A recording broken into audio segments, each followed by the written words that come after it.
Assalamualaikum warahmatullahi wabarakatuh. Perkenalkan nama saya Arif Akmal Maulana dari Universitas Cyber Asia, kelas MJ601, PJJ ininya Fakultas PJJ Manajemen S1. Di sini saya akan menjelaskan tugas manajemen hubungan industrial. Dosennya yaitu Pak Joko Suharyanto, SEMM CFVOD. Yang pertama, saya akan menjelaskan tentang masalah turnover karyawan. PT sedang tidak baik-baik saja mengalami turnover tinggi akibat sistem pengajian dan work-life balance. Perusahaan tersebut menghadapi tingkat keluar masuk karyawan yang tinggi karena karyawan merasa tidak puas dengan sistem penggajian serta buruknya keseimbangan antara pekerjaan dan kehidupan pribadi. Sistem pengajian yang tidak adil atau tidak sesuai dengan beban kerja membuat karyawan merasa kurang dihargai. Sementara work-life balance yang buruk seperti jam kerja yang panjang dan tekanan kerja yang tinggi menyebabkan kelelahan dan stres. Akibatnya banyak karyawan memilih untuk mengundurkan diri sehingga perusahaan kesulitan mempertahankan tenaga yang stabil. Selanjutnya yaitu dampak turnover tinggi. Turnover tinggi berdampak pada biaya rekrutmen, produktivitas, dan reputasi perusahaan. Yang pertama, biaya rekrutmennya meningkat. Tingginya turnover membuat perusahaan harus sering merekrut karyawan baru. Proses ini memerlukan biaya untuk iklan lowongan, seleksi, wawancara, pelatihan, dan orientasi karyawan baru. Semakin sering karyawan keluar, semakin besar biaya yang harus dikeluarkan perusahaan. Yang kedua, produktivitas menurun. Karyawan baru membutuhkan waktu untuk beradaptasi dan mencapai kinerja optimal. Selama masa transisi, pekerjaan bisa tertunda, kualitas kerja yang menurun, dan beban kerja karyawan yang tersisa meningkat. Hal ini berdampak langsung pada efisiensi dan pencapaian target perusahaan. Yang ketiga, reputasi perusahaan memburuk. Turnover yang tinggi dapat menimbulkan citra negatif di mata calon karyawan dan publik. Perusahaan bisa dianggap memiliki lingkungan kerja yang tidak sehat dan manajemen yang kurang baik, sehingga menyulitkan proses rekrutmen di masa depan dan mengurangi daya tarik perusahaan sebagai tempat bekerja. Selanjutnya, masalah hubungan industrial, gaji yang tidak kompetitif, beban kerja yang tinggi, komunikasi yang buruk, dan kurangnya partisipasi karyawan. Yang pertama, komunikasi buruk. Kurangnya komunikasi yang jelas antara manajemen dan karyawan dapat menimbulkan kesalahpahaman, ketidakpastian tugas, serta menurunkan kepercayaan dan hubungan kerja yang sehat. Yang kedua, gaji yang tidak kompetitif. Upah yang diberikan lebih rendah atau tidak sebanding dengan standar pasar dan tanggung jawab pekerjaan sehingga karyawan merasa kurang dihargai dan mudah tertarik pindah ke perusahaan lain. Yang ketiga, beban kerja yang tinggi.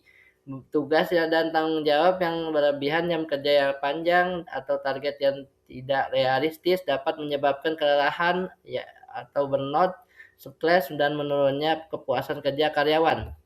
Selanjutnya yaitu pencegahan masalah hubungan industrial, membangun komunikasi terbuka, sistem kompensasi adil, dan kebijakan keseimbangan kerja.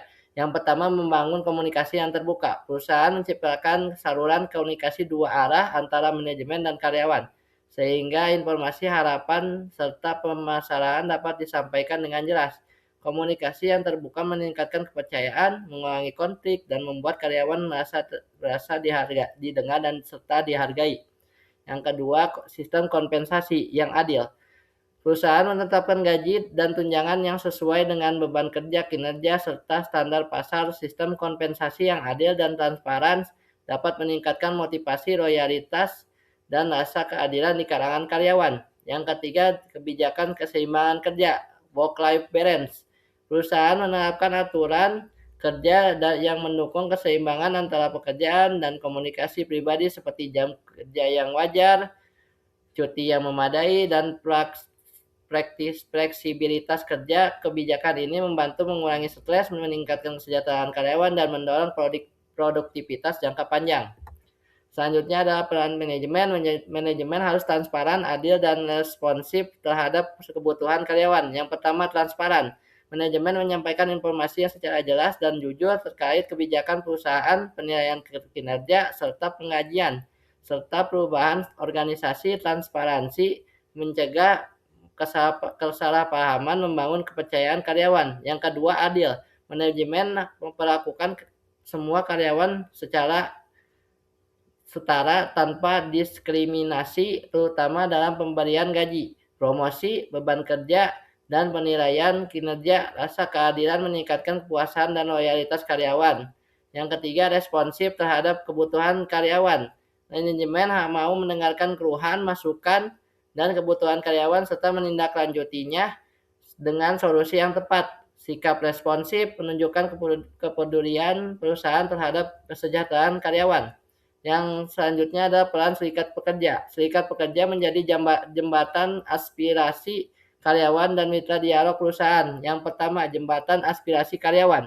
Serikat pekerja menampung dan menyatukan dan menyampaikan aspirasi keluhan serta kepentingan karyawan kepada pihak manajemen secara terstruktur dan resmi.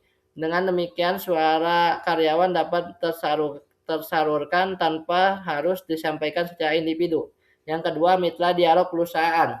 Serikat pekerja bukan hanya sebagai pihak penuntut, tetapi juga sebagai mitra dalam berdiskusi dan bernegosiasi dengan perusahaan melalui dialog yang konstruktif. Serikat pekerja membantu mencari solusi bersama terkait kebijakan ketenagakerjaan, kesejahteraan, dan kondisi kerja. Yang selanjutnya adalah strategi inovasi teknologi, kolaborasi manajemen dan serikat. Yang pertama, dialog sosial, proses komunikasi yang berkelanjutan antara manajemen dan karyawan untuk membahas isu ketenagakerjaan seperti upah, kondisi kerja, dan kesejahteraan. Dialog ini mendorong saling pengertian, kepercayaan, dan hubungan yang kerja yang harmonis. Yang kedua, perundingan bersama, proses negosiasi formal antara perusahaan dan serikat pekerja guna mencapai kesepakatan, misalnya perjanjian kerja bersama atau PKB yang mengatur hak dan kewajiban kedua belah pihak secara adil. Yang ketiga, solusi win-win. Hasil dialog dan perundingan diharapkan memberikan manfaat bagi kedua pihak. Karyawan memperoleh perundingan dan kesejahteraan yang lebih baik, sementara perusahaan mendapatkan stabilitas, produktivitas, dan keberkelanjutan usaha. Yang selanjutnya ada praktik terbaik, best practices. Kompensasi berbasis kinerja, fleksibilitas kerja, dan program kesejahteraan. Yang pertama, kompensasi berbasis kinerja. Sistem pemberian gaji, bonus, atau insentif yang dikaitkan langsung dengan pencapaian kinerja karyawan. Karyawan yang bekerja dengan baik akan memperoleh imbalan yang lebih besar sehingga mendorong produktivitas, rasa keadilan, dan semangat berprestasi. Yang kedua, fleksibilitas kerja. Pemberian kelonggaran dalam pengaturan jam kerja, lokasi kerja, misalnya work from home atau hybrid, serta pengaturan waktu kerja yang lebih adaptif. Fleksibilitas ini membantu karyawan menyeimbangkan pekerja dan kehidupan pribadi serta mengurangi stres kerja. Yang ketiga, program kesejahteraan. Berbagai fasilitas dan kegiatan yang mendukung kesehatan fisik, mental, dan sosial karyawan seperti asuransi kesehatan, program kesehatan, counseling, pelatihan, pengembangan diri, dan kegiatan kebersamaan. Program ini meningkatkan kesejahteraan karyawan secara menyeluruh. Ya, di sini ada visualisasi turnover dan kepuasan. Ya, di sini ada terlihat gambar grafik tentang hubungan kepuasan kerja dan turnover. Grafik ini menunjukkan hubungan berbanding terbalik antara kepuasan kerja dan turnover. Semakin tinggi kepuasan kerja karyawan, semakin rendah tingkat turnover. Oleh karena itu, peningkatan kepuasan kerja menjadi strategi lebih penting bagi perusahaan untuk mempertahankan karyawan dan mengurangi biaya serta dampak negatif akibat turnover tinggi. Sekian dari saya. Apabila ada kesalahan kata, sampai jumpa dengan materi selanjutnya. Mudah-mudahan bermanfaat. Wabillahi taufiq wal hidayah. Wassalamualaikum warahmatullahi wabarakatuh.